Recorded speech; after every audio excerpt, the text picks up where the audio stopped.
course, lalong-lalo na pa nagka-travel kayo, no? Or doon sa mga first-timer, no, na nagka-travel, ano nga ba ang pinagkaiba ng isang check-in baggage or luggage versus sa isang carry-on or hand-carry, no, na luggage?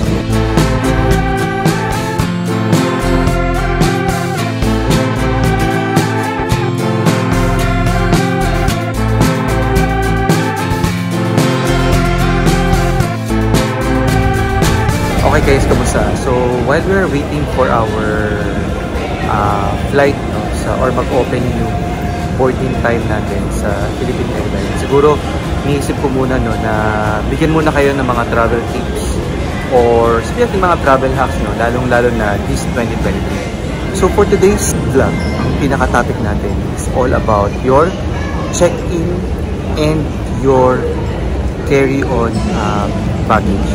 So puntahan muna natin isa, yung check-in luggage or check-in baggage for some of the airlines na tinatawag nila is that ito yung bagahe, bags, trolleys, or anything, no, na dapat mong i-check-in or ipasok sa check-in area ng airlines na bibilhan mo, and the next time ninyo makikita doon na sa mismong destination niyo. Okay?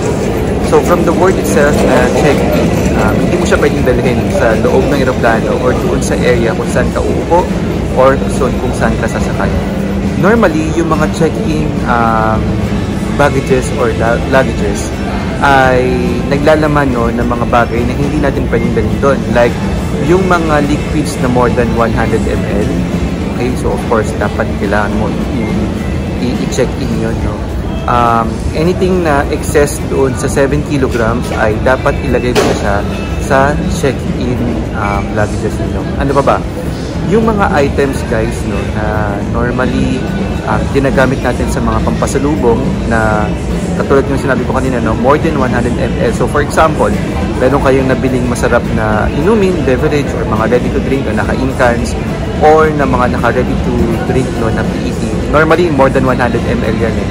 And ginagamit natin siya as pampasalubong or for our own consumption sa bahay natin pagdating ng Pilipinas. So yan ay dapat kailangan ilagay natin sa check-in. Okay? So isa pa sa mga bagay, no, na kailangan nilalagay natin sa check-in natin ay of course yung mga malalaking sports equipments natin, no, na hindi kasya sa may airport cabin. So most likely hindi kayo papayagan kahit nasabihin ninyo na 7 kilos lang siya or lesser than 7 kilos, hindi kayo papayagan, guys, no, na ipasok yan sa, or I mean gamitin or ilagay niyo doon sa hand carry luggages niyo. So anything na malaki or more than doon may specified size, which is makikita niyo yan sa description vlog na to, yon ay dapat ilagay niyo sa inyong check-in luggages. Okay? So I hope okay kayo doon, and kung meron ako nakalimutan, again, please just make sure, no, na ilagay niya sa comment section. So punta naman tayo dun sa isa. Ano ba yung mga tinatawag natin na hand carry luggage or hand carry bag or hand carry luggages? So from the term itself, these are hand carry or pwede nating dalhin sa loob ng cabin kung saan tayo uupo or kung saan tayo sasakay na aeroplano. So ano-ano ba yung mga bagay na pwede or allowed, no, na dalhin natin sa ating hand carry or hand carry luggages? For sure, ang number one natin na iisipin is lahat ng equipment or tools, no, na battery operated dapat ay hand carry or dapat dadalhin natin yan. So ano-ano ba yung mga yon? So you would have laptop, you would have iPad, mga ang tawag din mga battery pack or mga power bank. Yan po ay hindi na allowed na i-check-in. So dapat dala-dala niyan or do sa hand carry. So anything naman na lesser than 100 ml is allowed for your hand carry luggages. So ano-ano ba itong mga to? So for example, meron lang kayong mga pabango, no, na 100 ml or lesser, so that's also allowed. Mga hand sanitizers, moisturizer, or anything, no, na dinadala nyo para magmukha kayong fresh or magmukha kayong mabango or mag-amoy mabango kayo.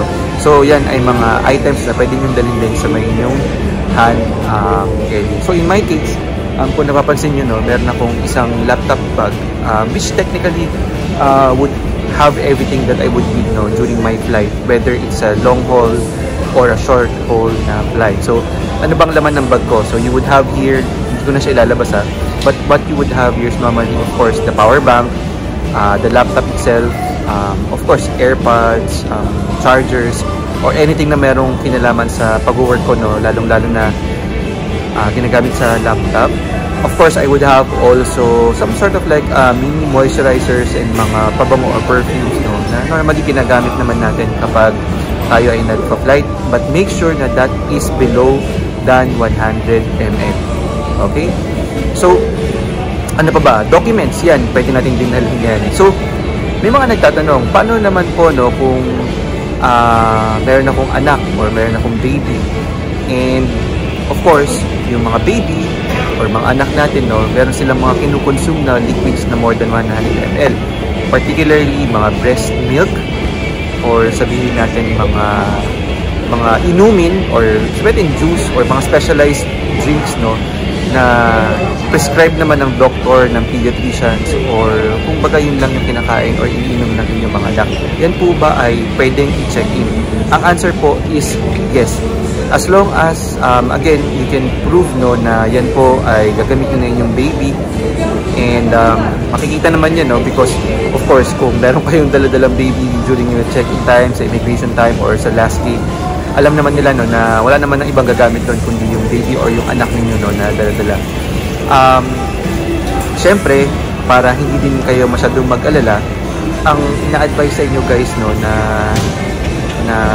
nadalhin is only yung quantity na sapat lamang doon sa inyong flight. Kayo po ay may mga short haul flights or normally within Asia lamang. Ang ina-advise ko lamang sa inyo is yung tama lang dapat na quantity, no, para doon sa inyong baby, because sooner or later, after 3 hours or 4 hours, bababa naman na kayo, no, and you won't need a lot. But then again, nasa discretion nyo na po yan, guys, no, kung kayo po ay magdadala na madami or kayo po ay magdadala ng kaunti. So kung kayo naman ay mga nasa long haul flights, ang normally ina-advise po namin is magdala kayo ng extra, because for some reason you wouldn't know kung ano po yung mangyayari sa flight ninyo, no, while you are inside the airplane. And hindi kasi din kayo ina-allowed, guys, no, na kumuha ulit ng mga items na nilagay nyo na sa check-in. So again, please take note of that. And again, that's additional travel tip, lalong-lalo na sa may mga baby. Okay, so another question, no, na normally nakukuha natin is paano po yung mga strollers? Yan po ba ay allowed sa check-in or sa hand carry? So ang sagot po dyan is both yes and no. Okay, so paano po siya magiging no?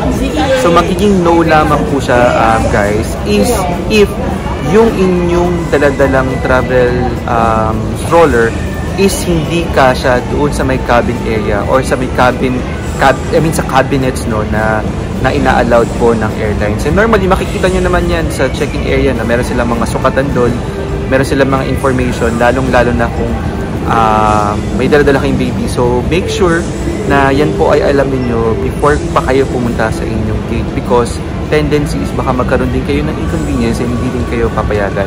Okay, ano naman po yung yes? Meaning, ano ba yung mga allowed na strollers, no, or walkers, no, na ginagamit sa airlines para pwede nyo po siyang gawing hand carry. So, ito po yung mga compact, no, na mga strollers or walkers. And sa aming pong experience, normally yun po yung dinadala namin backpack type, no, na mga travel strollers. Kasi yun, guys, kapag tinupik nyo na siya or, you know, inayos nyo na siya, it can be as big as only as this bag, and kasyang-kasya po siya sa inyong cabin. Okay? So I hope that gives you an answer, no, dun sa mga questions na yun. Okay, so ano pa ba yung mga normal na questions, no, na natatanggap natin versus hand carry and mga luggages?